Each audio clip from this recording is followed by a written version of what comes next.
आज हम जिस वर्क को डिस्कस करने वाले हैं वो है can't pay and the won't pay. It mean the can't pay and the won't pay by Dario four.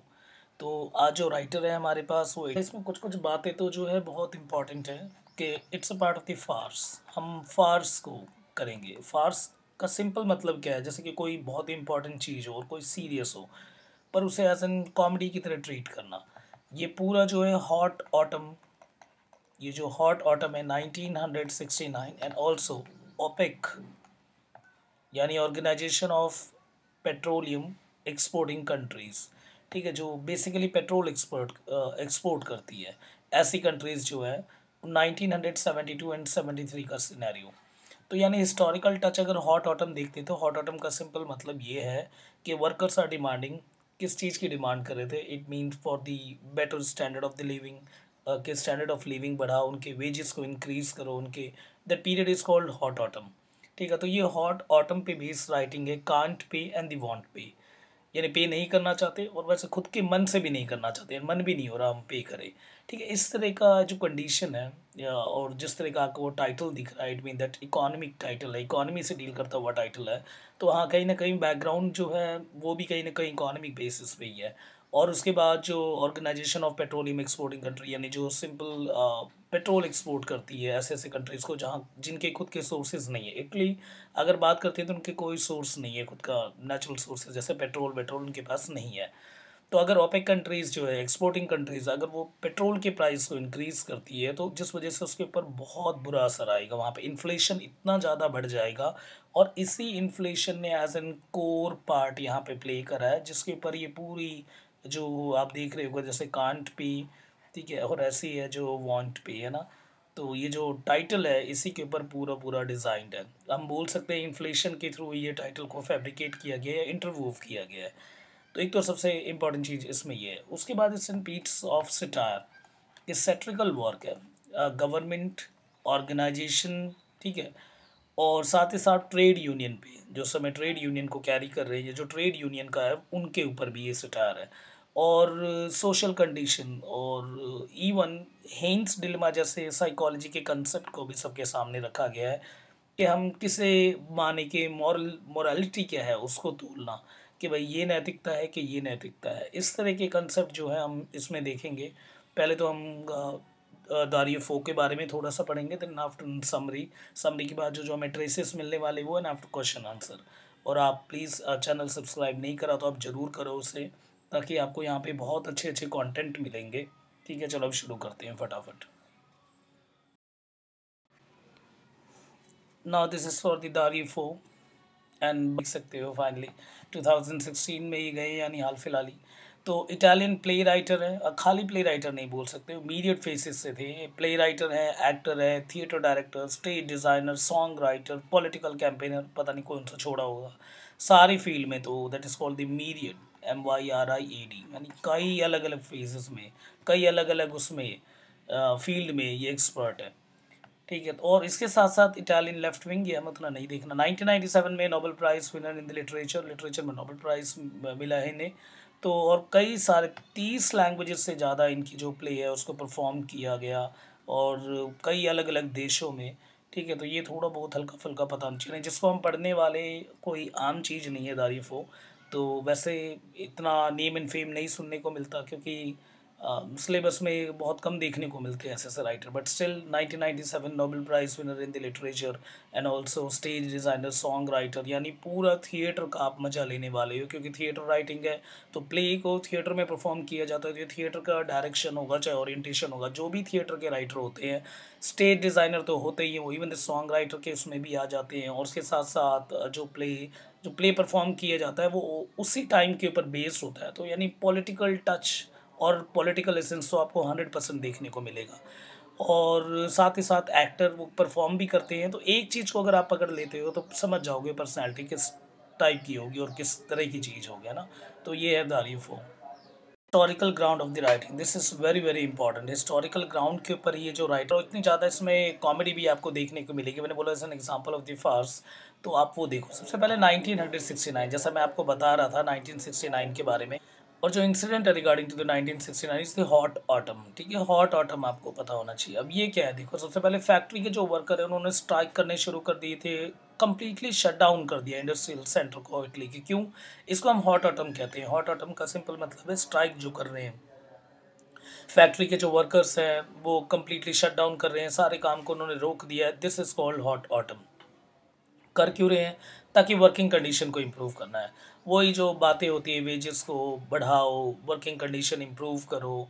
After 1969 1960 working class militancy many companies were forced to pay increased wage, wage को बढ़ाओ, वही सारी बात दोबारा से, ठीक है। उसके इसलिए कई जो लोग हैं वो कानून को तोड़ रहे थे कि कहीं ना कहीं जो है उनकी सैलरी को एक अच्छा, मतलब उनकी वेजेस को, सॉरी, अच्छे इम्प्रूव किया जाए। और बेसिकली इसमें बॉर्जुआ पॉपुलेशंस भी थी, जो मिडिल क्लास जिसम कहते हैं, दैट्स द बॉर्जुआ। सबसे नीचे वाले अगेन आपको पता होगा प्रोलिटेरिएट। प्रोलिटेरिएट नीचे वाले हो गए, बीच वाले हो गए बॉर्जुआ, सबसे ऊपर हो गए एलीट, ठीक है।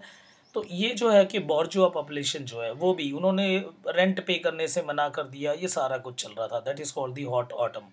और इसके साथ साथ ये भी हुआ कि कई जगह प्रोडक्शन को रिड्यूस करना शुरू कर दिया, वर्करों ने काम कम करना शुरू करा। अगर प्रोडक्शन रिड्यूस होगा तो मार्केट में क्या होगा, डिमांड, डिमांड जो है इतनी ज़्यादा ऊपर होने लग जाएगी। और जब डिमांड बढ़ने लग जाएगी दैट अगेन क्रिएट्स और make the condition of inflation. तो इन्फ्लेशन तो आएगा ही आएगा। अगर इकोनॉमी के स्टूडेंट हो या कभी रहे हो तो बहुत ईजी है समझना। और कि प्रोडक्शन को आप कम करोगे तो कहीं ना कहीं, ये तो हर एक को 100% पता है, प्रोडक्शन कम होगा तो सामान कम होंगे बट डिमांड बहुत ज़्यादा होगी, लोग मांगेंगे और वो चीज़ मिलेगी नहीं, तो उस चीज़ की कीमत बढ़ने लग जाएगी। और यही कहीं ना कहीं प्लॉट और आपस में जो इस पूरी प्ले को जो स्ट्रेंथन करती है, जिसके ऊपर ये जो स्पाइन है इस पूरी राइटिंग की, दैट इज़ दिस कंसेप्ट। अच्छा, ये प्रोडक्शन को सेल्फ रिड्यूस करना, दैट इज कॉल्ड ऑटो रिड्यूसियन, ठीक है। इसी को बोलते हैं, इस मूवमेंट को भी यही बोला जाता है, ऑटो रिड्यूसियन, ठीक है। और सेल्फ रिडक्शन मूवमेंट इसे कहा जाता है कि प्रोडक्शन को कम करते जाना। बस आपको इतना जरूर ध्यान रखना है 1969। अब एक चीज़ और रहेगी, दैट इज द ओपेक। अब यहाँ से देखो आप, जो ये जो है वो एज़ पर दी, और ये भी डिमांड करी जाती है कि 40 आवर्स का वर्क शेड्यूल बनाओ वीक में, यानी 7 दिन में सिर्फ 40 घंटे ही काम करेंगे। एक पूरा प्रॉपर फॉर्मेट डिज़ाइन करना है। 1973 से पहले ये सारे डिमांड उठ रही थी, दैट इज़ कॉल्ड हॉट और ऑटम। इसी को हॉट ऑटम बोला गया है। फिर 1973 में एक सेकंड इम्पैक्ट भी आके गिर गया, क्या? कि जो organisation of petroleum exporting country है, उन्होंने ऑयल प्राइसेस को 70% इंक्रीज़ कर दिया। बहुत बड़ी बात है, 70% इंक्रीज़ करोगे तो इन्फ्लेशन रेट इतना ऊपर चला जाएगा, इतना ऊपर चला जाएगा, क्योंकि ऑलरेडी सेल्फ रिडक्शन मैटर चल रहा है। यानी हॉट ऑटम के अंदर सेल्फ रिडक्शन चल रहा है, यानी जो वर्कर्स वगैरह हैं वो प्रोडक्शन को कम करते जा रहे हैं डिमांड की वजह से, है ना। कि भाई उनको जो बाकी जो चीज़ है वो मांग रहे हैं, वो नहीं मिल रही, तो वो सेल्फ रिडक्शन कर रहे हैं। तो इससे तो इन्फ्लेशन मार्केट में ऑलरेडी आ रहा था। एक इन्फ्लेशन और आ गया, क्योंकि ओपेक जो कंट्रीज़ है उन्होंने ऑयल प्राइसेस को 70% इंक्रीज़ कर दिया, जिस वजह से जो बेसिक नेसेसिटी है, यानी जो बेसिक एमिनिटीज़ जिसे बोलते हैं, यानी कि जैसे कि जो फूड वगैरह हो गया, ये सारे के जो प्राइसेस है बहुत ज़्यादा बढ़ने शुरू हो गए। और जो स्टेपल फूड वगैरह भी हो गया। अब जब इटली का स्टेपल फूड की बारी आती है तो दैट इज़ द पास्ता, उसका रेट भी इतना ज़्यादा बढ़ गया कि आम जो खाना है इन सब का जो है वो बहुत ज़्यादा रेट बढ़ने शुरू हो गया। और इसके टाइम पे कई लोग जो है वो बफर स्टॉक करने लगे, ब्लैक इकॉनमी कई जगह टर्म देने लगे, होलसेल प्राइसेस भी एकदम से ऊपर उठ गए, ठीक है। तो ये कंडीशन थी जिसके ऊपर बेस्ड हमारी जो ये जो प्ले है जिसको आज हम पढ़ने वाले हैं वो है। अब यही केस का क्या क्या, हमें इतना नहीं जाना, हम हिस्ट्री नहीं लिख रहे यहाँ पे। The self reduction movement consumer started the contrary to the worker, ये पता ही हमें। That makes a central idea behind the play the can't pay and the won't pay, this is the central idea. इसी से theme design हुआ है, मैंने बोला इसी से जो है वो प्लॉट कन्फिगर होता है, इसी के थ्रू जो है that makes A spine of the play, ये पूरे प्ले की रीढ़ की हड्डी डिज़ाइन करती है, ठीक है। तो ये एक है जो, यानी ओपेक का कंडीशन हम एक तरफ अगर लिख ले तो दैट इज़ द ओपेक का रीज़न। और उसके बाद हॉट ऑटम, ठीक है। इसी के ऊपर जो बेस्ड है ये राइटिंग है, that is a historical context. कोई भी क्वेश्चन आता है और अगर आपको आंसर लिखना है तो प्लीज़ ये जो बैकग्राउंड है इसको लिखना जरूर है आपको। और वैसे वो क्वेश्चन भी इसी के ऊपर डिज़ाइन ही करके देंगे। और यहाँ से हमारे प्ले की अच्छा प्ले है बिल्कुल, यानी आपको पूरा इंटरेस्ट आएगा। ऐसा कुछ नहीं है कि भाई कई प्ले ऐसे होते हैं कि एकदम से, पर हाँ एब्सर्डनेस की थीम इसमें देखने को मिली, क्योंकि 1960s 70s की राइटिंग है बेसिकली। तो जो चल रहा है तो एब्सर्ड एब्सर्डिज्म कंसेप्ट, यानी कुछ समझ बीच में इधर उधर होगा मामला, ठीक है, मीनिंग उतनी अच्छी तरह से ट्रैक नहीं होगा बट स्टिल मीनिंग क्रिएट होती है, तो इतना ज़्यादा वैसा क्वेश्चन नहीं आ सकता। तो हाँ, हम अब फाइनली शुरू करते हैं the summary of the play, इस प्ले की समरी के रिगार्डिंग। यहाँ ये जो पूरा प्ले है हमारे पास, ये जॉब रिडेंडेंसी जैसे कंसेप्ट के ऊपर और इकोनॉमिक क्राइसिस जो ऑलरेडी हमने हिस्टोरिकल बैकग्राउंड में देखा है उसके ऊपर डिज़ाइन है। तो कहानी को एक्ट वाइज लिखा गया है। पहले एक्ट नंबर 1 है, तो प्ले को यानी बेसिकली एक्ट नंबर 1 में जो है ओपनिंग सीन में हमारे पास पहले कैरेक्टर देख लो, दैट इज़ एंटोनिया, और दूसरी जो कैरेक्टर है हमारे पास दैट इज़ दी मार्गरीटा। ठीक है, ये दोनों फ्रेंड है। तो एक तरफ हम लिख लेते हैं एंटोनिया और दूसरी तरफ है मार्गरीटा। ठीक है, मार्गरीटा और एंटोनिया। ठीक है, ये एंटोनिया, ठीक है, ये दो अभी फीमेल कैरेक्टर हैं। तो सबसे पहले दिखाया गया ओपनिंग सीन में कि वर्किंग क्लास वुमेन यानी एंटोनिया जो है वो बहुत मुश्किल से फेस कर रही है इस तरह के प्राइस राइज जैसे कंडीशन को। इतना ज़्यादा डिमांड की मतलब डिमांड की वजह से जो है इन्फ्लेशन आ चुका है मार्केट में, आम चीज़ों की कीमत इतनी ज़्यादा बढ़ गई है। तो एंटोनिया जो है उसके ही किसी तरह की तरह मैनेज कर रही है। जब ये प्ले की शुरुआत होती है, जब हम पढ़ना शुरू करते हैं ओरिजिनल उससे, तो ये देखने को मिलता है। Antonia is seen carrying the bag. उसके बाद दिखता है एंटोनिया कुछ जैसे कहानी थोड़ी सी आगे चलती है तो हमें देखने को मिलता है एंटोनिया जो है वो बैग लेके, फूड उसमें वो बहुत सारा होता है, वो भर भर के थैले के अंदर भर भर के यानी बैग के अंदर भर भर के लेके जा रही है। और उसकी फ्रेंड मार्गरीटा वो इंक्वायर करती है अबाउट द सेम कि मतलब इतना ज़्यादा खाना ये कैसे खरीद के लेके जा सकती है। तो पूछ रही है ये कहाँ से तुम ले आई फूड इतना सारा, इतनी महंगाई हो रखी है, हद से ज़्यादा महंगाई हो रखी है और तुम इतना सारा बैग भर भर के खाना लेके जा रही हो। तो एंटोनिया देन नरेट्स, एंटोनिया उसके बाद बताती है दैट हाउ दिस ग्रिंटल शॉपर्स, यानी जहाँ वो खरीदने गई थी मॉल वगैरह जहाँ पे भी है ना, वो खरीदने जहाँ गई थी इस तरह की कम्युनिटी को, यानी फूड वगैरह जो खरीदने जहाँ वो गई थी, तो वहाँ पे क्या हुआ, जो शॉपर्स थे यानी जो खरीदने वाले थे, तो वो वहाँ पहुँचे। जब उन्होंने देखा इतना ज़्यादा प्राइस हर चीज़ों की बढ़ रखी है, तो कुछ तो ऐसे आए जिन्होंने पैसे दिए और कुछ क्या सामान भर भर के ऐसे ही ले गए। और जिन्होंने पैसे दिए वो भी जैसे मान लो अगर कोई चीज़ 100 रुपये की तो 1 रुपये दे के चले गए, ठीक है, अपने हिसाब से। और इस एक तरह से लूट पाट होने लग गया। नहीं तो फिर क्या है, जितने खरीदार थे वहाँ पे सब ने एक तरह से पूरे दुकान को और पूरे ग्रॉसरी शॉप को बेसिकली उसे लूटना शुरू कर दिया। यानी सब ने अपने बैग वैग वहीं से थैला वैले का जुगाड़ करा, कट्टा वट्टा यानी बोरी वोरी जो भी है उसके अंदर भरना शुरू कर दिया सब कुछ और ले लेके भाग रहे थे। तो ये सीन चल रहा था। तो एंटोनिया देन नरेट्स, उसके बाद वो बताती है किस तरह से क्या सीन चल रहा है। While the shoppers were the busy collecting the goods, जितने भी वहाँ पे लोग थे वो सारे जो है अपने सामान को उन्होंने दुकान से भरना शुरू कर दिया। और ये फिर एकदम से पुलिस आ गई और सारी वुमेन जो है जिसके हाथ में जो था वो लेके भाग गए। While Antonia is basking in the glory of the looted, अब एंटोनिया भी वहीं से भाग के आ रही है, ये सामान वहाँ से आया है।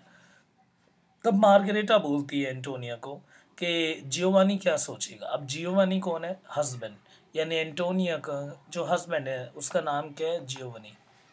ठीक है, ये कम्युनिस्ट बाय नेचर है। कहानी में कम्युनिस्ट दिखाया गया बाय नेचर। देखो कम्युनिस्ट क्या होता है, जहाँ पे गवर्नमेंट जो है वो बेसिकली सब चीज़ों पे कंट्रोल करती है, मीन्स ऑफ प्रोडक्शन गवर्नमेंट के हाथ में होता है। कैपिटलिस्ट क्या होते हैं, जहाँ पे जो है मीन्स ऑफ प्रोडक्शन कुछ लोगों के हाथ में होता है, जो मोटी फर्म होते हैं उनके हाथ में होता है। तो जहाँ के कम्युनिस्ट है, कम्युनिस्ट में जो है गवर्नमेंट के पास कंट्रोल होता है। तो इस तरह की आइडियोलॉजी थी, इसका मानना था सरकार जो भी कर रही है वो बेहतर कर रही है। इस तरह का इसका एक एटीट्यूड था जियोवानी का।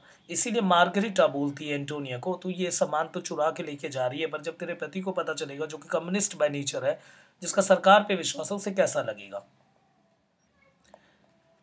To save herself from the Giovanni, वो कह रही है हाँ, जियोवानी से बचने के लिए एंटोनिया करती क्या कोशिश करती है वो, कि इस खाने को जो लूटेड फूड है इसे वो मार्गरेटा के कोट में छिपा देती है, मार्गरेटा के पेट के वहाँ पे छुपा देगी बहुत सारा। और जैसे एकदम से जियोवानी एंटर करता है सीन में, जैसे जियोवानी एकदम आ जाता है, तब वो देखता है मार्गरेटे का जो पेट है यानी वो जो फूल सा रखा है बहुत ज़्यादा, कि इतना ज़्यादा वेट गेन हो रखा है इसका। तब एंटोनिया बहाना तो लगा नहीं है, ठीक है, ये फार्स जहाँ पे ऐसी है, एंटोनिया ने बोल दिया ये एक्चुअली मार्गरेटा प्रेग्नेंट है, एकदम से बोल दिया, ठीक है। और जियोवानी सरप्राइज हो जाता है एकदम से, मतलब इतनी जल्दी प्रेग्नेंट। तो जियोवानी के क्वेश्चन ने उससे पूछा कि एक अभी तो देखा था कुछ दिन पहले और एकदम से प्रेग्नेंट हो गई है। और तो वो कहता है कि and wonders why the Luigi, और से ये कहता है कि ल्यूगी ने मुझे क्यों बात क्यों नहीं बताई। अब ल्यूगी कौन है, ल्यूगी हस्बैंड है किसका, ल्यूजी बोलना हो या ल्यूगी बोलना हो, मार्गरेटा, मार्गरेटा के हस्बैंड का नाम ल्यूगी है। एंटोनिया के हस्बैंड का नाम जियोवानी है। तो यानी एक तरफ जियोवानी एंड एंटोनिया और दूसरी तरफ मार्गरेटा एंड ल्यूगी। और ये जो जियोवानी है और जो ल्यूगी है दोनों एक साथ काम करते हैं। तभी वो कहता है कि मेरे दोस्त ने तो बताया नहीं कि उसकी वाइफ प्रेग्नेंट है, यानी मार्गरेटा प्रेग्नेंट है। फिर एंटोनिया उसे बोलती है that Luigi is not aware, Luigi को खुद ही नहीं पता था, वो बर्थ कंट्रोल पिल्स खाना भूल गई। बेसिकली भूल नहीं गई, यहाँ पे लिखा है उसने बर्थ कंट्रोल पिल्स जो है वो खाना बंद कर दिया था। अब खाना बंद क्यों करा था? क्योंकि पोप ने एडवाइस किया था। कैथोलिक जो है रोमन कैथोलिक सिस्टम, उससे कैथोलिक का है ब्रांच क्रिश्चियनिटी के थ्रू। तो उसमें क्या है कि पोप ने मना कर दिया था, पोप ने एडवाइस दिया कि नहीं, बच्चे को पेट के अंदर जो है ऐसे नहीं करना चाहिए, यानी बर्थ कंट्रोल जो भगवान की तरफ से जो चीज़ आ रही है उसे अपना लेना चाहिए। इसीलिए उसने बंद कर दिया था, यानी बर्थ कंट्रोल पिल्स, यानी जो भी है हमारे पास ओरल कॉन्ट्रासेप्टिव्स, ये सब लेना उसने बंद कर दिया। इस वजह से जो है ये एकदम से फैट चढ़ गया है इसके और ये प्रेग्नेंट है। तो सही, उसके बाद क्या है, by looting the super store, जैसे सुपर स्टोर को वो लूट रहे थे, यानी तो everyone picked up the thing, जिसके हाथ में ज्वार था वो लेके भागो। Antonia leaves to the visit the Margherita, Antonia जो है मार्गरेटा के पास जाती है ताकि जियोवानी एंड और जियोवानी को कहती है कि ये लो आप एक काम करो, ये टिन पकड़ लो, है ना, ये खाने का टिन। और एक छोटा सा टिन था, मतलब कि एक तरह का बाउल टाइप से का टिन का, उसके अंदर कैट फूड था, यों का खाना था। अब ये भी सटायर है, दिस इज़ द सटायर, और इन्फ्लेशन का अपमार्क दिखा रखा है। महंगाई इस तरह से बढ़ गई थी कि जो गरीब वर्ग के जो लोग थे और मिडिल क्लास के भी जो लोग थे, बेसिकली बर्जुआ, तो उनको क्या हुआ, उनके पास खाने को कुछ था ही नहीं। तो कैट फूड यानी जो एनिमल फूड है वो जो है वो लोअर स्टेट ऑफ सोसाइटी वो लोग वो खा रहे हैं। उन्हें पता है कैट फूड है पर फिर भी खा रहे हैं, क्या करें, खाना महंगा इतना हो गया था। दिस इज ह्यूमरस, ये ह्यूमरस है but sad comment on the degradation of the poor workers. कितनी बुरी हालत हो रही थी। Force to eat the food meant for the rich people's पेट, अमीर लोगों के जो वो खाते हैं, जो उनके पेट खाते हैं, वो जो खाने ये आम लोग खा रहे हैं जो। तो Antonia leaves to ask the Margherita for the food and the police come to the search all the houses. Antonia फटाफट क्या करती है, मार्गरेटा के साथ चली जाती है, क्योंकि मार्गरेटा के अंदर पूरा उसने फूड को छिपा रखा था। तो अब वो फटाफट एंटोनिया और मार्गरेटा जो है वो दोनों मिलके भाग गए वहाँ से, कि उन्हें पता है पक्का कि पुलिस आएगी और पुलिस हर घर को सर्च कर रही है, क्योंकि पता चला कि ये जो सुपर स्टोर है ये लूटा गया, तो आसपास ही गई होंगी जो औरतें होंगी। उसके बाद और जो भी थी यहाँ से लूट के लेके गए हैं। सर्जेंट नरेट्स, यानी एक तरह का पुलिस ऑफिसर, वो आता है और पूरे इंसिडेंट को देखता है सुपरमार्केट में कि किस तरह से क्या क्या हुआ। तो वो जियोवानी के पास आता है और बताता है कि क्या हुआ, पूरा इंसिडेंट बताता है वो, क्योंकि सर्जेंट जो है वो जियोवानी से मिलता है या जियोवानी सर्जेंट से मिल जाता है। तो वो पूछता है जियोवानी कि क्या हुआ, कि मतलब ऐसा क्या था। तब वो सर्जेंट बताता है कि ऐसे ऐसे सुपर स्टोर था, या कुछ वो आए खरीदार और उसके बाद वो पैसे कुछ कुछ तो दे के गए थोड़ा बहुत ही, और बाकी सब लूट के भाग गए।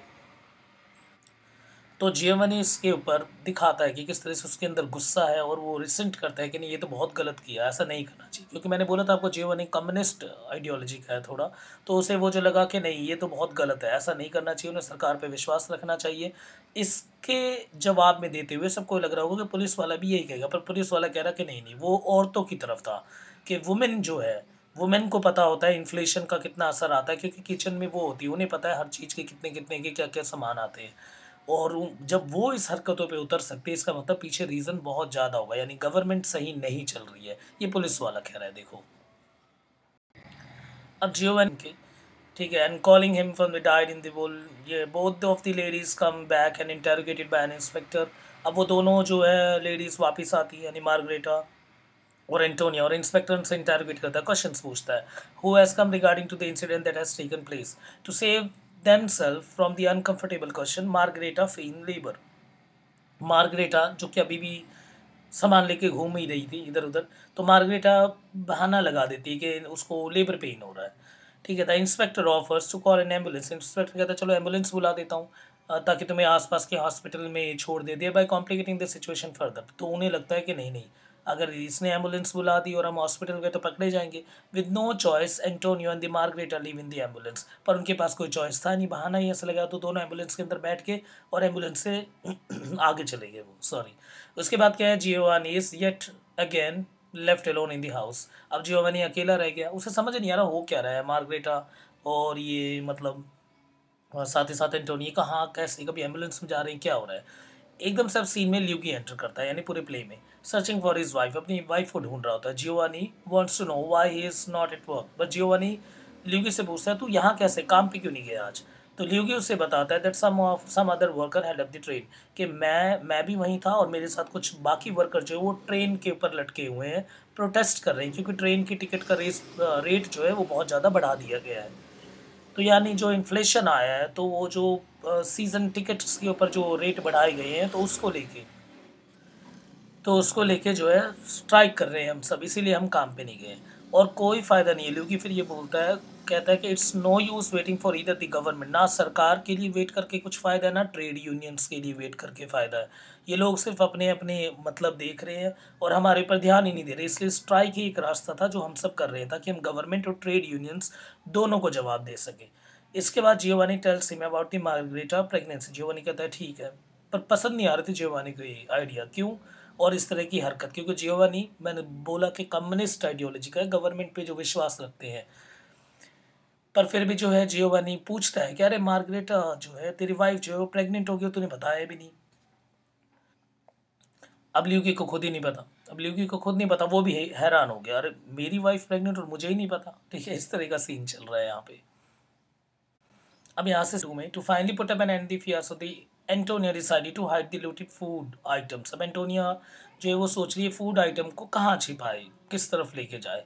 The food items in a nearby shed that belongs to a father in law. इसके फादर इन लॉ का एक छोटा सा आसपास कहीं पे एक शेड था, तो इसने सोचा जब तक ये जो लूटे हुए खाने को यहाँ छिपा देते हैं। She gathers the item and the stuff them in her coat. उसके बाद वो क्या करती है, जो भी फूड आइटम है उसे अपने अंदर भर लेती है, creating an illusion of A pregnant women, ताकि वो भी दिखा सके कि वो भी प्रेग्नेंट है। कोई आके पूछे को मतलब ये क्या है, तो कहती है कि प्रेग्नेंट हूँ मैं। On the other hand while looking for their wifes, Luigi and the Giovanni stumbles upon the bag of the sugar. और वहीं पे दूसरे सीन में, यहाँ पे सेकंड सीन शुरू हो रहा है कहीं और दूसरी तरफ सीन शिफ्ट हो गया, जहाँ दूसरी तरफ जो है ल्यूगी और जियोवानी वो अपनी वाइफ को ढूंढ रहे हैं। तो चलते चलते स्टम्बल, उनका पैर लगता है एकदम से और गिर जाते हैं वो देखते हैं कि नीचे जो है शुगर, फ्लोर, राइस, आटा, चावल, चीनी, इन सब के जो है एक लॉरी से जो है वो सारी चीज़ गिरी रहती है नीचे। यानी बेसिकली एक ट्रक व्रक जो लेके जा रहे हैं उनमें से वो सारी चीज़ नीचे गिरी रहती है, जहाँ पे कास्टिक सोडा है ना, का rice which falls off a lorry that has caustic soda written on the outside. और कास्टिक सोडा लिखा हुआ है उस लॉरी के जो है, उस लॉरी के जो ऊपर जो है वो कास्टिक सोडा लिखा हुआ है। यानी वो जो लॉरी थी वो कास्टिक सोडा लेके जा रही थी, यानी वो ट्रक कास्टिक सोडा लेके जा रहा था, पर उसके अंदर जो है खाने का सामान भर भर के लेके जा रहे हैं। Sergeant who earlier visited the Giovanni apartment, sergeant वही मिल गया, मतलब वही जो पुलिस ऑफिसर है, अपीयर्स एंड इन्फॉर्म, वो वहीं आ जाता है और वो बोलता है them that is all the part of the racket, ये सारा कुछ रैकेट है, ये लोग यहाँ से भर के खाने को, वो कास्टिक सोडा ऊपर लिख दिया पर खाना भर के लेके जा रहे हैं, बॉर्डर के पार जो बाकी यूरोपियन कंट्रीज है उसमें ले जाके महंगे रेट पे बेचेंगे।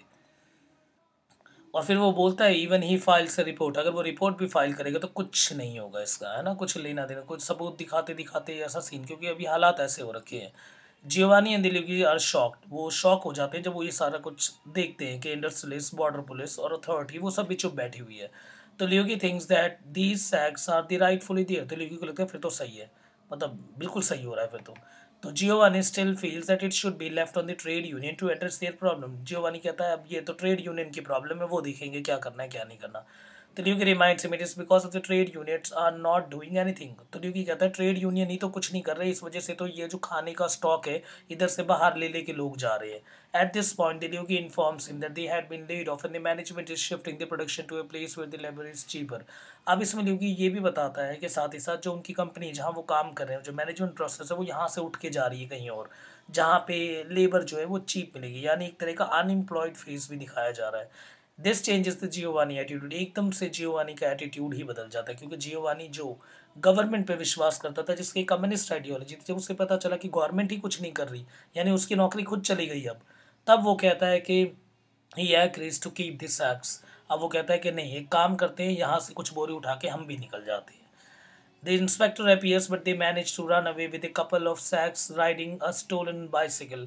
तो तो इंस्पेक्टर जब वहाँ आता है तो देखता है वहाँ से कुछ बोरियां गायब है और एक साइकिल भी गायब है। Outside the Giovanni apartment they see the inspector waiting. और जब वो जाते हैं तो जियोवानी के अपार्टमेंट के बाहर इंस्पेक्टर वेट कर रहा था, पूछताछ करेगा कि भाई कौन सी बोरी तुम लेके भागे हो, वहाँ एक बाइसिकल थी जहाँ तुम थे वो भी गायब है। ठीक है, इस तरह। तो अब यहाँ पे हम देखते हैं एक्ट नंबर 2 में हमें देखने को मिला कि जियोवानी का जो एटीट्यूड है वो बदल गया जब उसे पता चला कि गवर्नमेंट भी कुछ नहीं कर रही है। तो यहाँ पे दिक्कत इसलिए आ रही क्योंकि प्ले है, तो प्ले में ओरिएंटेशन होता है, डायरेक्शन होता है कि अब कौन आएगा कैरेक्टर, अब कौन आएगा, कैसे होगा, तो वो चीज़ लिखी नहीं जा सकती, बट स्टिल अब लिख रही है दुनिया। ये बहुत ज़मीन आसमान का फ़र्क है, तो परफॉर्मेंस के थ्रू देख के सारा प्ले समझ आ जाता है, लिखा हुआ तो आता ही नहीं है। पर फिर भी कोशिश करते हैं यहाँ पे। देखो सबसे पहले क्या हो, अब यहाँ पे क्या हुआ कि वो जियोवानी जो है, जियोवानी के घर के बाहर इंस्पेक्टर खड़ा था। अब जियोवानी और ल्यूगी जो है वो बोरी चुरा के भागे हुए हैं साइकिल के साथ। तो वो जैसे ही आते हैं देखते हैं कि जियोवानी के घर पे ही आ रहे होते हैं, तो देखते हैं जियोवानी के घर के बाहर पहले इंस्पेक्टर वेट कर रहा है। तो जब वो देखते हैं तो वहाँ से ही काम करते हैं, वो उल्टा हो जाते हैं और ल्यूगी के घर जाने की प्लानिंग करते हैं कि चलो ल्यूगी के घर चलेंगे। अब ल्यूगी के घर जैसे ही वो पहुँचते हैं तब ल्यूगी बोलता है, ओहो गलती होगी, इसकी चाबी तो जो है वो तेरे घर पे रहेगी। यानी चाबी किसके घर पे रहेगी, जियोवानी के घर पे रहेगी, किचन टेबल पे रखी हुई है। तो अब किसके घर उतारे वो सारी बोरी। तो इतने में पता चलता है कि इतने में क्या होता है, अब किस्मत है इनकी जो भी बोलो, Giovanni offers to keep them it with them and they plan to hide. इतने में एक अंडरटेकर आया होता है। ठीक है, ये कोई WWF वाला अंडरटेकर नहीं है। तो ठीक है, अंडरटेकर मतलब जो कॉफिन कोफिन को लेके जाते हैं एक तरह से, जिसमें लाश को लिटाई जाती है, कॉफिन जो होता है वो। तो साइड में पड़ोस में उनके किसी की कोई डेथ वेथ होगी होगी, तो वो एक कॉफिन लेके आए थे। तो वहीं पे ल्यूगी जो है कॉफिन वाले को रुकवाता है और उसे बोलता है एक काम कर, ये जो कॉफिन है ये हमें दे दे। ठीक है, ये कॉफिन हमें दे दे, और उसके हिसाब से थोड़ी बहुत जो है उसको पेमेंट कर देता है। और उसके बाद उस कॉफिन के अंदर जो है वो सारे खाने पीने का सब कुछ वो छिपा लेते हैं, और उस कॉफिन को अंडरटेकर के साथ उसकी हेल्प से जियोवानी के अपार्टमेंट में उतरवा देते हैं। ठीक है, ये सीन हो रहा है। इसीलिए ये सब चीज़ देख के पता चलती है ना, राइटिंग में समझ नहीं आता कि कहाँ कहाँ पे क्या क्या सीन चल रहा है। इसके बाद क्या आता है, देखो the inspector revisit the Antonio house. अब इंस्पेक्टर जो है दोबारा जाता है एंटोनियो के घर पे। अब देखो जा तो वो जियोवानी एंटोनियो एक ही बात हो गया ना, एंटोनियो के घर पे जा रहा है वो, और देखने के लिए कि वो जो लेडीज़ जिन्होंने कुछ लूटा था वो यहाँ तो नहीं है। एंटोनियो के घर जाता है उनसे पूछताछ करने के लिए। तो जैसे इंस्पेक्टर पहुंचता है एंटोनिया के घर में तो देखता है अब एंटोनिया भी प्रेग्नेंट होगी। इससे पहले मार्गरेटा प्रेग्नेंट थी, अब एंटोनिया भी प्रेग्नेंट होगी, 2-3 दिन पहले तो नहीं थी। However she कुक्स up elaborate story. जब उससे पूछता है कि ये प्रेगनेंसी एकदम से कैसे, तो ये कहानी बनाती है, बहुत अच्छी कहानी बनाती है वैसे एंटोनिया, है ना।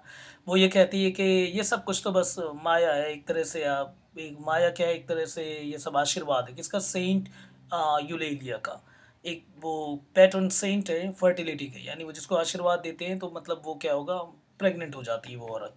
She says that the women go about the fake. वो फिर ये बोलती है एंटोनिया के जो औरतें हैं कुछ जो खाली पेट जाती है और वहाँ से पेट फुलवा के आ जाती है। 60 साल की ये जो औरतें हैं वो भी प्रेग्नेंट होके आ जाती है। और फिर इंस्पेक्टर को आगे, और the good for the good effect she wants the inspector.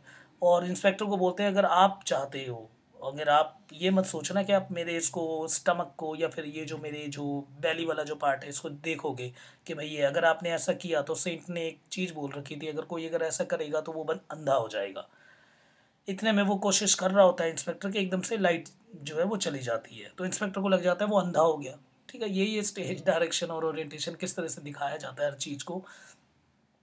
ठीक है, तो उसे लगता है वो अंधा हो गया सच में भाई, कि उसके ऊपर वो चढ़ गया पाप पर। और वो लाइव पावर कट क्यों हो गया था, क्योंकि पैसे नहीं भर रखे थे एंटोनिया, यानी जियोवानी एंटोनिया, इन्होंने पैसे नहीं भर रखे थे, तो इलेक्ट्रिसिटी बिल पे नहीं कर रखा था, इसलिए लाइट चलेगी। While pretending to help him leave Antonia hits the policeman. उसके बाद क्या, Antonia flip that situation and convince the policeman that he is turn blind. और वो कहती है देखो अंधे हो गए नहीं, तुम कोशिश कर रहे थे, अब नहीं दिख रहा होगा तुम्हें कुछ। While pretending to help him leave, और कहती है कि ठीक है कि लाओ मैं मदद थोड़ा बहुत कर दूँ। एंटोनिया हिट्स द पुलिसमैन, तो वो पुलिसमैन को खींच के मारती है जिससे वो बेहोश हो जाता है। टू रिवाइव हिम, उसे दोबारा जिंदा करने के लिए, यानी होश में लाने के लिए, जिंदा नहीं होश में लाने के लिए, शी यूजेस ऑक्सीजन। तो वो ऑक्सीजन सिलेंडर, जियोवानी का वेल्डिंग का काम जो करता था, तो वेल्डिंग इक्विपमेंट में एक ऑक्सीजन सिलेंडर से उसने सोचा कि गैस जो है that pumps the gas through his mouth, के उसके मुंह के अंदर गैस भर देता ताकि उसे ऑक्सीजन मिले और वो दोबारा से मतलब होश में आ जाए। Only to realise that she has mistakenly, तो उसने गलती से क्या कर दिया, हाइड्रोजन डाल दिया अंदर। तो जिस वजह से जो है पेट फूल गया पूरा, किसका, इंस्पेक्टर का।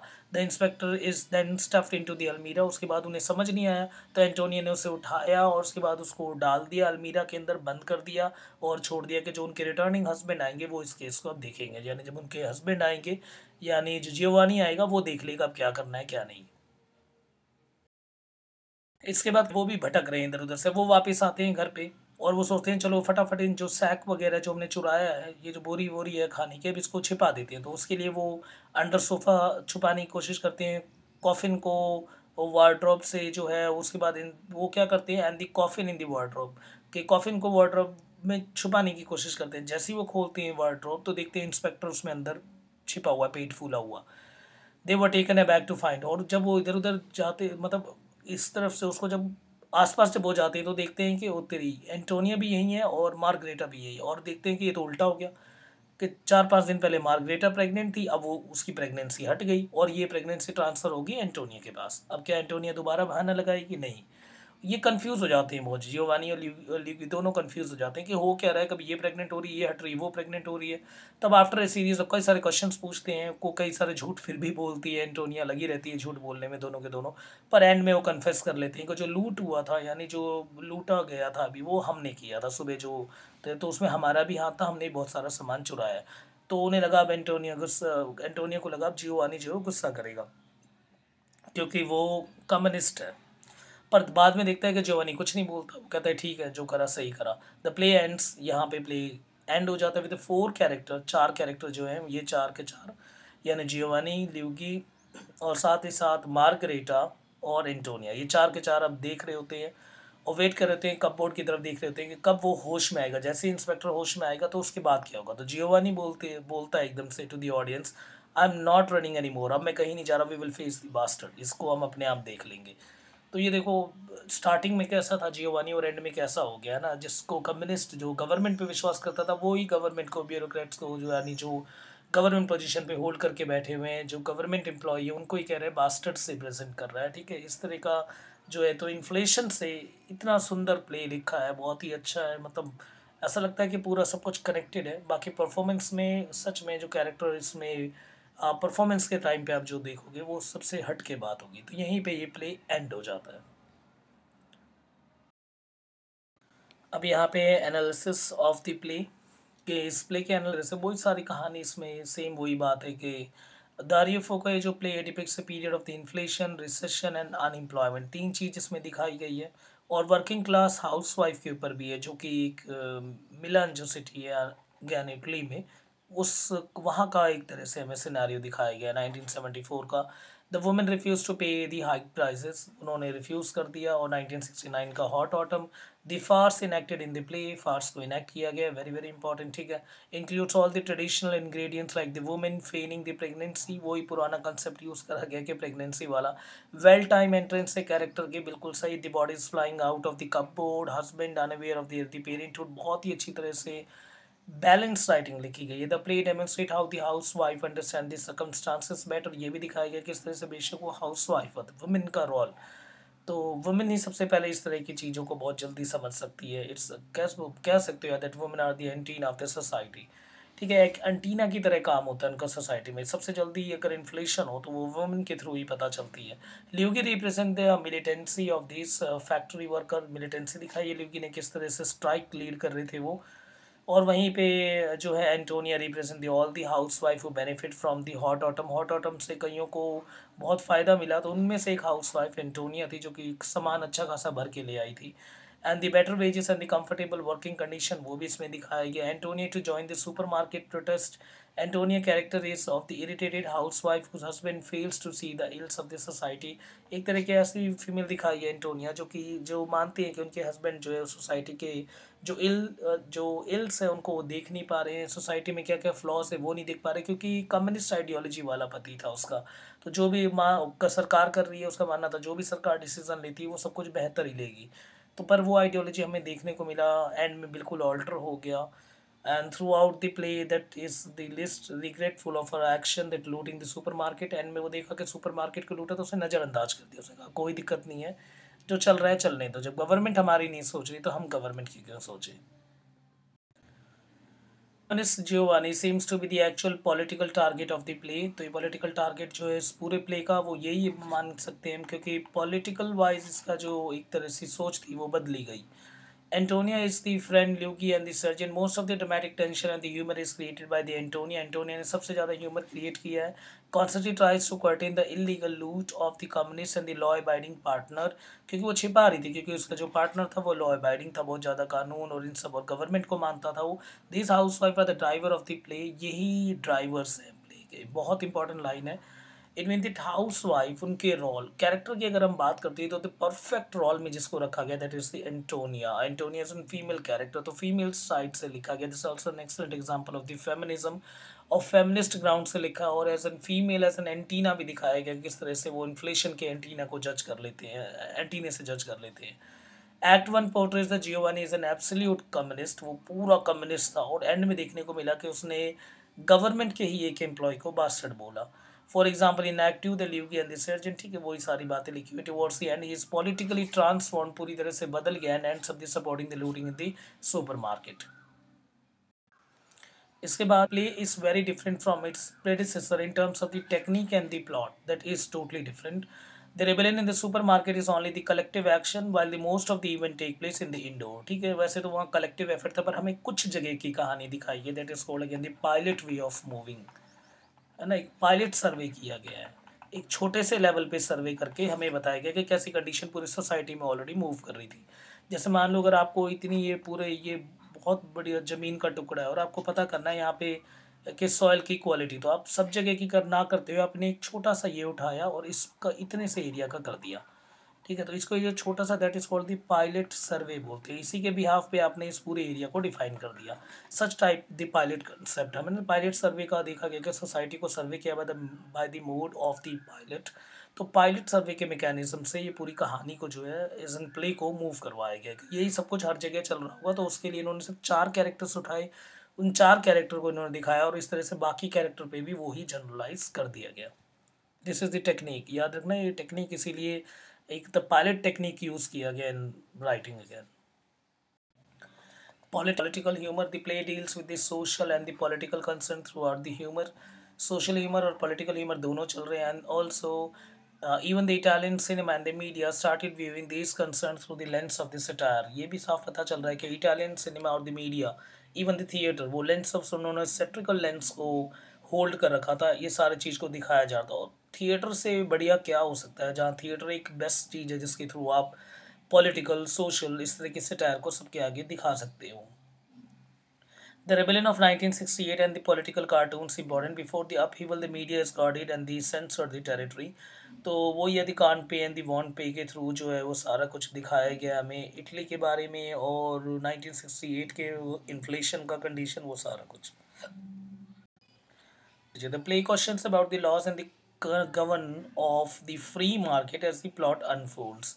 The partial elements, inspector convinced that he is pregnant। तो partial element कहाँ कहाँ है, जहाँ आपको हंसी आ रही है, जैसे कभी एक तो प्रेगनेंसी वाला वो जो सीन है वो कहाँ कहाँ से कैसे शिफ्ट कर रहा है ना, तो वो बहुत ज़्यादा है। उस ऊपर से वो जो बीच में एज एन चर्च के ऊपर भी जो कमेंट किया गया है ना, कैथोलिक सिस्टम के ऊपर।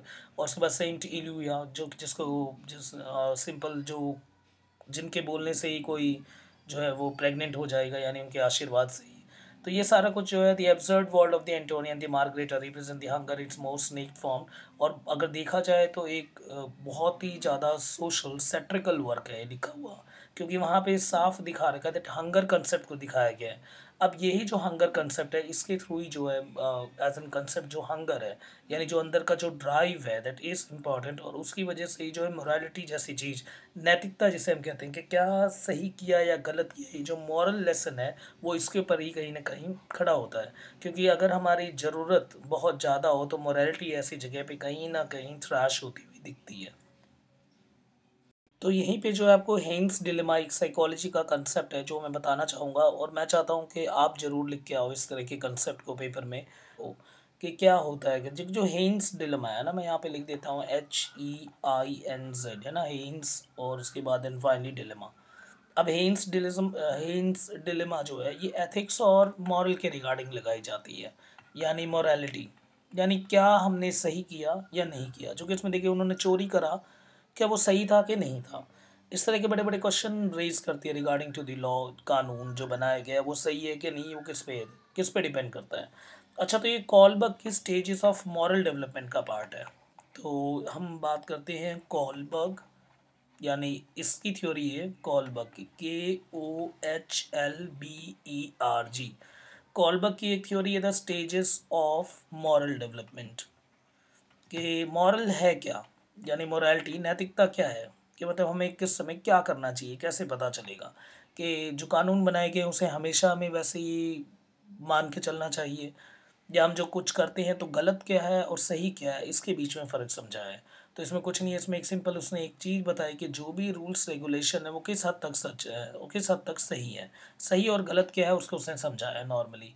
एक कंडीशन उसने बताया कि एक वुमेन है, ठीक है, वो अपने डेथ बेड पे है, यानी वो मर रही है आखिरी फेज़ पे, एक ड्रग उसे बचा सकता है, वो ड्रग जो है वो एक लैब में बनाया जा रहा है और वो लैब वाला वो ड्रग को दे नहीं रहा, क्योंकि वो कह रहा है कि नहीं वो उसे महंगे में बेचेगा, बहुत महंगे में, और जो उसका हस्बैंड है वुमेन का वो बहुत गरीब है, उसको वो ड्रग चाहिए क्योंकि सिर्फ वही ड्रग जो है उसको बचा सकती है। ऐसे में उसके आगे दो क्वेश्चन आएंगे, फर्स्ट कि वो उस ड्रग को या तो लैब को तोड़ के वो ड्रग ले ले तब उसकी वाइफ बचेगी, या फिर वो अपनी वाइफ को मरने दे और वो इस तरह के सोसाइटी के जो प्रोटोकॉल्स है, रूल्स है, उसे ना तोड़े। तो एंड में इसी को बोला गया है हेन्स डिलेमा। एंड में उसने क्या करा, उसने वो पूरी लैब तोड़ी और वो ड्रग लेके गया और फटाफट उसने डॉक्टर को दिया। तो अब यहाँ पे हम बोलें कि क्या नैतिकता है, क्या इसमें सही किया या गलत किया, ये डिपेंड होता है कंडीशन पे, ठीक है। और वही यहाँ पे दिखाया गया, that is the concept of the Heinz dilemma of psychology, that one is given by again the Kohlberg. और जो कोलबर्ग की थ्योरी है, that is the stages of the moral development, ठीक है। तो इसी बात पे नीचे प्लीज़ कमेंट जरूर करना, क्योंकि सबसे different material, even the connectivity भी आपको सबसे हट के मिलेगा यहाँ पे। से सब्सक्राइब जरूर करो, नीचे कमेंट जरूर किया करो, ताकि हमारा चैनल भी जो है वो ऊपर आ सके बेसिकली। अब देखो नीचे है और यहाँ मटेरियल इतना अच्छा मिलता है आपको, तो प्लीज़ यार कमेंट्स जरूर करो। The stages of the direction include the actor will play the role of the sergeant, inspector, old man, Mr. Buffer। ये इतना important slide नहीं है, this is not so important slide, ठीक है। बाकी ये उसी का एक कंटिन्यूएशन है। अच्छा, आप कंस उठा सकते हो। The staging of the play result in the outbreak of the similar event through out the country, one of the लूट लीफलेट द माओइस्ट ग्रुप। अब ये कंक्लूजन ऐड कर रखा है, तो आप मेन उठा लेना, जैसे Dario Fo wrote and the struggling working population ही विटनेस द हॉट ऑटम। वही सारी कहानियाँ बार बारी सेम, कि क्रूड ऑयल के प्राइसेस कैसे बढ़ रहे थे, इसके साथ साथ वर्किंग कंडीशन सही नहीं थी, सेल्फ रिडक्शन ऑलरेडी चल रहा था, वो मैंने आपको पहले ही ऑलरेडी बता चुका है, वही सब आप कंक्लूजन में ऐड करके आ सकते हो, ठीक है। The same is here. अच्छा, किसी भी एज के उसे देखना चाहिए, क्योंकि यहाँ से अगर आप आंसर लिख के आते हो तो जो आंसर के ऊपर जो इम्पैक्ट आता है दैट इज़ दी 100%। मैं 94 या 95 94 नहीं कर रहा, मैं सिंपल 100, मैं टोटली 100% बोल रहा हूँ कि मतलब बहुत अच्छा इम्पैक्ट आता है, क्योंकि लिटरेरी मूवमेंट को लिखना बहुत ज़रूरी होता है, कौन सा मूवमेंट ऑलरेडी उस समय चल रहा था जिसका कनेक्शन हमें इसमें देखने को मिलता है। तो तारीफों के जो प्ले राइट है, the can't way and the won't pay, civil literary movement है सबसे पहले theatre of absurd. This movement emerge in the mid 20th century.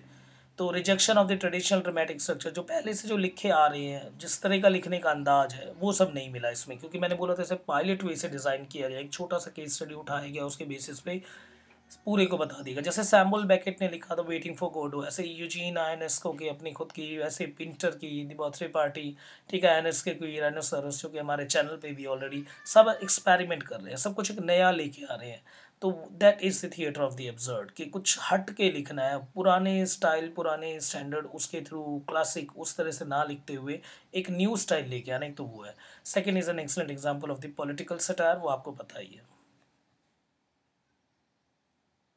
अच्छा, ये वाला जो कॉन्सेप्ट है, तो इटालियन नियो रियलिज्म का मतलब क्या है, जैसे कि सेकेंड वर्ल्ड वॉर के बाद, यानी पोस्ट वॉर, यानी सेकेंड वर्ल्ड वॉर के बाद 1945 के बाद क्या क्या अलग अलग जो कंट्रीज़ पे क्या क्या असर आए, तो हम बोल सकते हैं जो पोस्ट वॉर इटली है उसको प्रेजेंट करना हम बोल सकते हैं इटालियन नियो रियलिज्म। वैसे फो का कोई डायरेक्ट कनेक्शन नहीं है कि ऐसे बताया गया हो कि इटालियन नियो रियलिस्टिक ग्राउंड पे उन्होंने लिखा है इस राइटिंग को, पर हाँ यहाँ पे ट्रेसेस देखने को मिलते हैं, जैसे हार्श रियलिटी दिखाई गई है पोस्ट वॉर इटली की, यानी 1945 के बाद जो है सेकेंड वर्ल्ड वॉर के बाद बाकी देशों के ऊपर क्या क्या इम्पैक्ट आया, ऐसे इटली के वर्किंग क्लास के ऊपर क्या इम्पैक्ट आया, उसी के थ्रू जो है इकोनॉमिक हार्डशिप आई कि किस तरह से ऑर्डिनरी पीपल जो है वो कितने ज़्यादा सप्रेस्ड हो गए थे, और उसी ने कहीं न कहीं थीम को फॉर्म किया है, कांट पे और वांट पे के थीम को। अब हम देख लेते हैं, Dario Fo paints a picture of the desperate and the compromise common man, है ना। एक तो डेस्परेट कॉमन मैन दिखा रखा है, ऊपर कॉम्प्रोमाइज, हाँ, जो एंड में मान ही लेता है, ठीक है। Substantiate the statement with example from the play, इसको बताना है आपको स्टेटमेंट को। तो सबसे पहले हमें ये Dario Fo indeed portrays common man as a desperate and compromise illustrating the struggle face by ordinary people in the face of economic hardship. बिल्कुल प्यारी लाइन है, सोसाइटल प्रेशर, इकोनॉमिक हार्डशिप, ये दिखाया गया जो कि सच में दिखाया जाता है। एज एन कॉमन मैन कितनी बुरी तरह से जो है चपेटे में आ रखा था। अब इसमें पॉइंट्स क्या है, जैसे एंटोनियो का desperation, Antonio one of the central character है एंटोनिया, और embodies the desperation of the common man, face the rising prices. मैंने बोला था फीमेल किस तरह से राइजिंग प्राइसेस के बारे में ज़्यादा पता कर लेती है, उन्हें सब कुछ समझ आ जाता है। तो वो ये राइजिंग प्राइसेस, इकोनॉमिक हार्डशिप देखते हुए उसने स्टील यानी चुराने की कोशिश करनी शुरू कर दी, और सुपरमार्केट में चुराने की वजह उसकी यही रही थी। जियो जियोवानी का कॉम्प्रोमाइज़ देखने को मिलता है, जो स्टार्टिंग में किस तरह का था और एंड में कहीं ना कहीं वो भी मान जाता है, वो भी उसी एटीट्यूड पे आ जाता है जैसे बाकी सब है। गवर्नमेंट नहीं ले रही उनकी साइड, तो वो गवर्नमेंट की फिक्र क्यों करे। अगर इसी क्वेश्चन सकते हैं, द ऑफ द हाउसवाइफ, के हाउसवाइफ की कंडीशन कैसे दिखाई गई है, बहुत सिंपल है, देख लेना। ठीक है, ये सब इंपॉर्टेंट क्वेश्चन है। The compare the Giovanni's political views with those of the Luigi, दोनों के पॉलिटिकल व्यू को कंपेयर करना है। सबसे पहले जियोवानी पे आती है। Giovanni is initially embodies the more moderate and the cautious approach to addressing the social and economic issue को उसने बहुत ही मॉडरेट कंसेप्ट माना, उसका नहीं मानना था ये बहुत बड़ा कंसेप्ट है, पर उसकी वाइफ का मानना था। Giovanni initially reluctant to participate in the Antonia's act, शुरुआत में वो अजीब फील कर रहा था कि वो, उसे पता तो चल गया था उसकी वाइफ ने कुछ ना कुछ तो हेर फेर किया, चुराया, पर उसको ये सब पसंद नहीं आ रहा था और वो कहीं ना कहीं रिलेक्टेंट फील कर रहा था, बट एट द एंड वो बदल जाता है। द प्ले प्रोग्रेस जैसी करती है, इकोनॉमिक प्रेशर की वजह से एस्केलेट होने लग जाती है कंडीशन, जियोवानी जो है वो कॉम्प्रोमाइज़ करता है, और एंड में फॉर द सर्वाइवल, जो सर्वाइवल जैसा कंसेप्ट जो है उसके लिए वो ये हेंस डिलेमा वाला कंसेप्ट कि उसको उसको तोड़ना पड़ा है, जो मॉरल एथिक जो प्रोटोकॉल्स है सोसाइटी को, उसको वो ब्रेक करता है और वो भी वैसा ही हो जाता है। जियोवानी का transformation as an pragmatic and acceptance of the status quo and the believe the individual survival, ये उसको एक पॉलिटिकल चेंज मान सकते हैं एज एन कैरेक्टर का। तो जियोवानी हमें पहले तो ऐसा लगता है कि ये seems like a flat character that is moving in the play, पर एंड में पता चलता है that he is a round character. बाकी सारे कैरेक्टर जो फ्लैट है, पर ये राउंड कैरेक्टर, फ्लैट से राउंड पे अगर कोई शिफ्ट होता है, राउंड कैरेक्टर का सिंपल मतलब है जिसका ऐसा कैरेक्टर जो कि अपने रोल या जिसके एटीट्यूड में बदलाव आ जाए और कुछ और निकले, वो पहले लग रहा था कुछ है, अब एंड में कुछ और हो जाए, तो that is the round character. Flat से राउंड कैरेक्टर में जाने के लिए एक वजह होनी चाहिए, और यहाँ पे जो वजह है दैट इज़ द सर्वाइवल, जो सबसे बड़ी वजह है। वहीं दूसरी तरफ जो किलियोगी on the other hand embodies a more radical and the confrontational approach to addressing the social injustice, वो मान रहा था समाज में इनजस्टिस हो रहा है, जबकि जियोवानी नहीं मानता था क्योंकि वो कम्युनिस्ट आइडियोलॉजी का था। पिछले वाले में कम्युनिस्ट भी ऐड कर सकते हैं, उसका गवर्नमेंट पे एक तरह से फेथ कंसेप्ट था, पर ल्यूगी का नहीं था। Luigi is quickly denounce the injustice faced by the working class and willing to challenge the authority in order to effect the change. He advocates the collective action and the solidity among the oppressed, collective action पे भरोसा रखता था, वो मानता था कि हाँ injustice हो रहा है, उसके लिए हमें आवाज़ उठानी चाहिए। Unlike the Giovanni, the Luigi does not hesitate to engage in act of the civil disobedience. Giovanni को लग रहा था कि सिविल डिसऑबिडियंस नहीं, यानी सिविलियंस को गवर्नमेंट के अगेंस्ट नहीं जाना चाहिए, बट स्टिल ल्यूगी कहता है ऐसा नहीं है, हमें करना चाहिए। इसलिए हमने देखा होगा जो स्ट्राइक चल रहा था वहाँ पे regarding to the train tickets, उसमें था Luigi. Luigi character serve as the foil to Giovanni representing the more activist. Luigi का अगर कंपेयर करते हैं तो स्टार्क कंपैरिजन आता है एकदम, मतलब जैसे ब्लैक एंड वाइट का जो कंपैरिजन है, हम इस तरह का कंपैरिजन बोल सकते हैं, कोई भी दूर से देख सकता है, that is the stark comparison. ठीक है, इस तरह का कंपैरिजन देखने को मिलता है, और कहीं ना कहीं ल्यूगी जो है और ये जो है to fall the Giovanni, Giovanni के कैरेक्टर को कहीं ना कहीं प्रिसीड करने के लिए, या उसके कैरेक्टर की पावर को कहीं कम करने के लिए, या एक एंटागोनिस्टिक अप्रोच दिखाने के लिए, एक अलग यू टर्न जैसा कंसेप्ट दिखाने के लिए, एक डिफरेंट कंसेप्ट दिखाने के लिए हमें ये देखने को मिलता है जियोवानी। ठीक है, सॉरी ल्यूगी, तो ल्यूगी का कैरेक्टर जो है वो जियोवानी से टोटली हम बोल सकते हैं एज एन अपोजिट देखने को मिलता है। ब्लैक एंड वाइट जैसा कंसेप्ट है, स्टार कंपैरिजन है। ठीक है, ये सब ध्यान रखना है आपको। Giovanni political transformation in the play, कि किस तरह से पॉलिटिकल ट्रांसफॉर्मेशन होता है जियोवानी का एज एन कैरेक्टर, कि किस तरह से पॉलिटिकल ट्रांसफॉर्मेशन होता है। दिस इज़ वेरी इंपॉर्टेंट, ये आएगा और मैं कई बार हम इसे डिस्कस कर चुके हैं। बाकी आप यहाँ पे सोर्सेज उठा सकते हो। इनिशियल रिलेक्टेंस, पहले वो रिलेक्ट करता है, नहीं चाहता कि बदलने के लिए, पर वो प्रैग्मेटिक कॉम्प्रोमाइज़ एंड में प्रैग्मेटिक, यानी रियलिटी में क्या है, सच में रियल ग्राउंड पे क्या चल रहा है, और हीन्स डिलेमा जैसे कंसेप्ट को वो हटा के, मॉरल जैसी चीज़ों को हटा के, वो एंड में सर्वाइवल जैसे कंसेप्ट पे जब आता है, that makes he rooted impact, और जिसकी वजह से सच में एक रूट लाइक लेवल पे एक रियलिटी स्टैंड होती है, और वो हमें इसमें देखने को मिला है। पहले पैसिव वे से मूव कर रहा था, पर एंड में देखने को मिलता है शिफ्ट टुवर्ड्स द एक्टिविज्म, वो भी एक्टिव हो जाता है, ठीक है। और solidity and the collective action में वो भी पार्टिसिपेट करना शुरू कर देता है। कम्युनिस्ट आइडियोलॉजी पे जो उसका भरोसा था वो हट जाता है। That makes again the political transformation of the Giovanni character in the can't play and the won't play by the Dario Fo. अच्छा, यहाँ पे सर एक तरह का फेमिनिस्ट ग्राउंड को सेट किया गया, feminist play, yes it is 100% of feminist play, ठीक है। जैसे comment on the house wife who rule the play, बिल्कुल सही है, हाउस वाइफ ने ही रूल करा प्ले को। और मैंने बोला था housewife as an antenna होती है रिगार्डिंग टू दैट इन्फ्लेशन, और एकदम से पकड़ लेते हैं। और इसमें हमें ये दिख रहा है कि एंटोनिया की एक तरह से उसकी क्लेवरनेस को देखने को मिलता है, एक तरह से उस वो किस तरह से पॉइंट रखती है, और किस तरह से वो उल्लू बना रही है बाकी सब उनका। और जो फार्स स्टेटमेंट है, और जो पूरी प्ले के अंदर जो फार्स कंसेप्ट है जिसको ऐड किया गया, जो that is the central theme of the play, वो इसी कैरेक्टर से आता है। अगर गलत नहीं होगा ये कहना कि Antonia is the real central character, it mean female as an central character आप लिख रहे हो, that makes any writing as the feminist writing. और यहाँ पे मैं दिख रहा है एज एन हीरो जैसा रोल प्ले कर रही है फीमेल, जैसे कि वो गई बाजार को लूट के लेके, जबकि जो बाकी जो मर्द लोग हैं वो घर पे बैठे हुए हैं, जबकि यहाँ औरतें निकल के जा रही हैं, वो लूट के लेके आ रही है, प्लान वो बिल्ड कर रही हैं, उसको एग्जीक्यूट वो कर रही हैं, और किस तरह से कब किस समय पे किस तरह का बहाना लगाना चाहिए वो भी वही कर रही है। तो ऑलमोस्ट जितने भी जो प्लस साइडेड वाले एक्शन है, जो पॉजिटिव साइड वाले एक्शन है, जो एक वेलियंट एक्शन है, वो सब फीमेल कैरी कर रही है। इस तरह से हम बोल सकते हैं ये पूरा जो प्ले है that is design on the feminist ground, और यही इस राइटिंग को एज एन फेमिनिस्ट प्ले बनाती है। तो अब बाकी जो मटेरियल है वो आप यहाँ पे समझ सकते हो, है ना, that's agency and the empowerment. बाकी तो लाइन्स उठा लेना आप, तो मैंने तो मेन बता दिया। इट मीन दैट फार्स वही कैरी कर रही है, विलियंसी यानी पावर वो, ये कहीं नहीं लग रहा कि female as an feeble character है, प्लान बिल्डर वही है, पूरे इस सीन के जैसे स्पाइन जो मूव करवा रही है वही है, एज एन इंजन की तरह जो काम कर रही है इस पूरे प्ले के, वो भी वही है। और किस तरह से इतना अच्छा इम्पैक्ट आता है कि फ़ीमेल कैरेक्टर का जो शैडो जोन है ना, ये ध्यान से समझना देखिए, कैसे लाइन जो होती है इनके नंबर मिलते हैं। जो शैडो कंसेप्ट है जो फीमेल का, वो बाकी कैरेक्टर के ऊपर जब पड़ रहा है तो वो भी उसके साथ साथ बदलते जा रहे हैं। मीन दैट हस्बैंड वो भी चेंज हो गया, कॉम्प्रोमाइज़ पे आ गया एंड में यार। जो कम्युनिस्ट था, जो एक तरह से एब्सोल्यूट था, वो कॉम्प्रोमाइज्ड हो गया है। और ये फीमेल कैरेक्टर का शैडो ही है जिसका इम्पैक्ट आया उसके बाद, जो किस तरह से कितना ज़्यादा मैनेज करते हुए चलना, ठीक है, वो सारा कुछ फीमेल और फेमिनिस्ट ग्राउंड पे ही डिज़ाइंड है। और चैलेंज दी जेंडर नॉर्म के ऊपर चैलेंज किया गया। Then critic of the patriarchal system, very important है ना, बहुत इजी है, एक बार रोकना और देख लेना। बाकी मैंने आपको वो जो बताया वो भी ऐड करना और ये भी लिखना है जो इसमें है।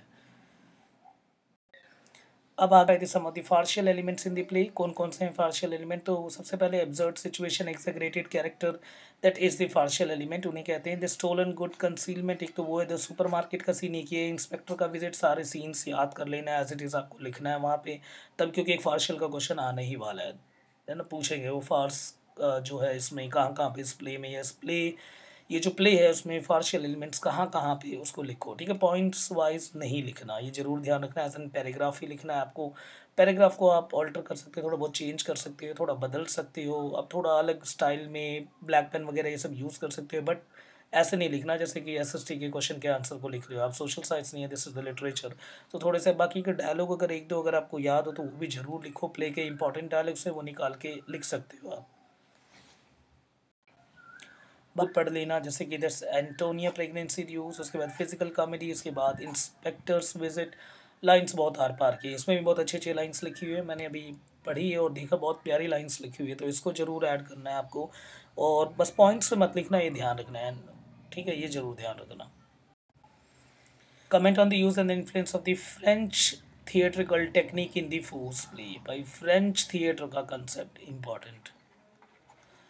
ठीक है, सबसे पहले indeed the incorporates the French theatre technique इसमें यूज़ हुए हैं। ठीक है, and the particularly that associated with the farce and absurd theatre, यानी फ्रेंच थिएटर में फार्स यूज़ होता था और ज़्यादातर एब्सर्ड थिएटर होते थे, जो दोनों इसमें मिलते हैं। तो फार्स भी है इसमें, एब्सर्ड थिएटर भी है। तो फ्रेंच थिएटर के अंदर फार्स और एब्सर्डिटी दोनों का कॉम्बिनेशन होता है जिसमें है। उसके बाद इटालियन और उसके बाद थिएटर ऑफ एब्सर्ड वो हो गया। फार्स एंड एब्सर्डिटी दोनों है। फिजिकल कॉमेडी है that again including the slapstick humour and exaggerated gesture इसमें है, देखने को मिलता है। ठीक है, तो स्लैपस्टिक्स वगैरह ये सब ज़्यादा यूज़ होते हैं। अब नेक्स्ट वाली स्लाइड में मैं आपको बता दूंगा स्लैपस्टिक कॉमेडी का किस तरह से पार्ट है और स्लैपस्टिक ह्यूमर क्या होता है, वो भी इंपॉर्टेंट है। ठीक है, तो ये जो फ्रेंच थिएट्रिकल टेक्निक है, यानी जो farce in absurdity, physical comedy, slapstick humour, ये सब जरूर ध्यान रखना है यार।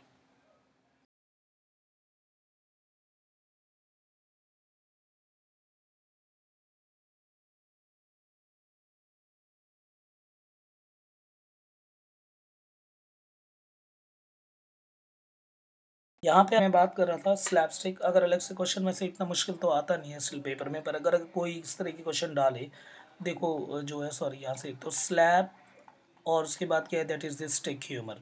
तो स्लैप स्टिक ह्यूमर है, ये इस तरह का ह्यूमर होता है जिसमें एग्जैगरेटेड, यार एक सिंपल सी बात है, अगर आप चार्ली चैपलिन को जानते हो तो चार्ली चैपलिन की कॉमेडी कैसी थी, जिसमें फास्ट फास्ट एक्शन दिखाए जाते थे, मुंह से कुछ बोलता नहीं था, इतने जितने ऐसी हरकतें कर करके दिखाता था, उछलता कूदता था। तो वो ही आपको दिमाग में ध्यान रखना है, वो चार्ली चैपलिन वाला वो ही होता है स्लैप स्टिक ह्यूमर।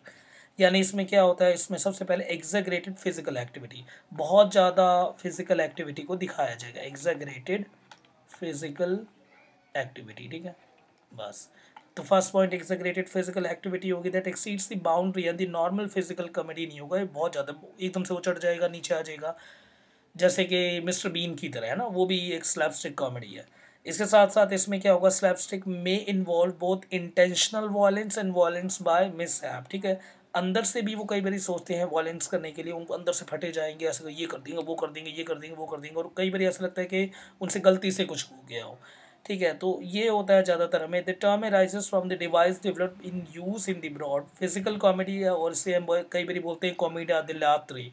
ठीक है, जो 16th सेंचुरी में इटली के उसमें यूज़ हुआ था, इसीलिए स्लैपस्टिक जो टर्म है ये इटली, ये इंग्लिश में कन्वर्ट किया गया वैसे तो, पर ये इटली में शुरुआत हुआ था इस तरह के कंसेप्ट का। तो जो हम पढ़ रहे हैं तो फ्रेंच है और जो इटालियन कॉमेडी का पार्ट है, तो उसमें आपको ये ऐड करके आना पड़ेगा। देखो जैसे कि ये रहा कॉमेडिया दिल आर्ते, 16th सेंचुरी इटली। ठीक है, यहाँ पे यूज़ हुआ था एक concept that is called the slapstick, जिसका मतलब होता है that slats of the wood which make a slap when striking another actor, यानी एक लकड़ी का एक वो लेके किसी और को मारना, ऐसे चट, ऐसे आवाज़ आती है वो चट, तो वो जो आती, जो आवाज़ आती है उससे कॉमिक प्रोड्यूस होता है। ठीक है, that makes a simple genre that makes humor genre that is called the slapstick। तो एक अलग से अम्ब्रेला है स्लैपस्टिक जो है कॉमेडी का, जिसका मतलब सिंपल ये है कि जैसे एक लकड़ी का वो होता है, मारते हैं तो एक वो साउंड आती है चट वाली, तो वहाँ से एक ह्यूमर ऐड होता है, तो वहाँ से इस चीज़ को लेके आ गया। ऐसे चार्ली चैपलिन, मिस्टर बीन जैसे जिस तरह की वो करते हैं, वो कॉमेडी इसी का ही पार्ट है। एग्जैगरेटेड, इसमें फिजिकल एक्टिविटी दिखाई जाती है, और उसमें साथ साथ जो है ये कई बार इंटेंशनली अंदर से वो वायलेंस करने की सोचते हैं, कई बार बाहर से ऑटोमेटिकली हो जाता है। ठीक है, 16th सेंचुरी में इटली में यूज़ किया जाता था इस कंसेप्ट को, जिसमें नाम बोला जाता था कॉमेडिया दिलात्रा। ठीक है, ये जरूर ध्यान रखना यार। सॉन्ग्स में से लिख ही रखा है ह्यूमर कैसे प्रेजेंट किया गया है, satirical, farcical and the character interaction, this is simple. ठीक है, वो ये कि देख लेना किस तरह से ह्यूमर और हंगर इन दोनों कंसेप्ट को उसमें दिखाया गया है। नहीं तो मैं बता ही देता हूँ, देखो ह्यूमर में सेट्रिकल कॉमेडी है, बिल्कुल सही। ह्यूमर ऐसा लग रहा है that pokes the fun in the societal norms, the government policies, human behaviour, इन सब के ऊपर एक तरह का एक सिटार है। फार्स के रिगार्डिंग वैसे ही इंपॉर्टेंट क्वेश्चन मैंने बता रखा है। कॉमेडी के रिगार्डिंग भी मैंने आपको बताया है, अभी पिछली वाली स्लाइड में ही बताया है। कॉमेडी में जैसे स्लैप स्टिक कॉमेडी जो है वो जरूर करके जाना, बिल्कुल नहीं है तो आपको लिख के जरूर आना आंसर में। कैरेक्टर इंटरेक्शन की बात करते हैं तो much of the humour in the play arises from the interaction between the character. अलग अलग कैरेक्टर जैसे ही इंटरेक्ट हो रहे हैं, जैसे कि वो प्रेगनेंसी एक जगह से दूसरी जगह मूव कर रही है, कभी कोई आ रहा है कोई जा रहा है, वो जो क्लेवर स्कीम्स है, ह्यूमर है और कैरेक्टर का इंटरेक्शन है, वो भी एज एन ह्यूमर ऐड कर रही है इस पूरे प्ले में। अच्छा है, देखो physical and emotional impact that makes the hunger of the writing. Symbolism of the injustice हो रहा है जिसको ल्यूगी रिप्रेजेंट करेंगे। सच में इसमें इनजस्टिस राइटिंग में नहीं, इस कहानी में, ठीक है, यानी प्ले में, कि कहानी में साफ दिखता है कि किस तरह से ब्रॉडर वे ऑफ इनजस्टिस हो रहा है वर्किंग क्लास के लिए, तभी वो डिमांड कर रहे हैं इस तरह की चीज़ों को। और उसके साथ इन्फ्लेशन इतना ज़्यादा बढ़ गया कि वैसे भी वो नहीं कर सकते, पर सर्वाइव सबको करना ही पड़ेगा अब जिंदा रहने के लिए। तो क्या मॉरल और क्या मॉरल लेसन, ये सब कुछ है ना, मोटिवेशन फॉर द एक्शन, वो सारी बातें हैं। पर हाँ, ये देख जरूर लेना, आपको पढ़ना जरूर है।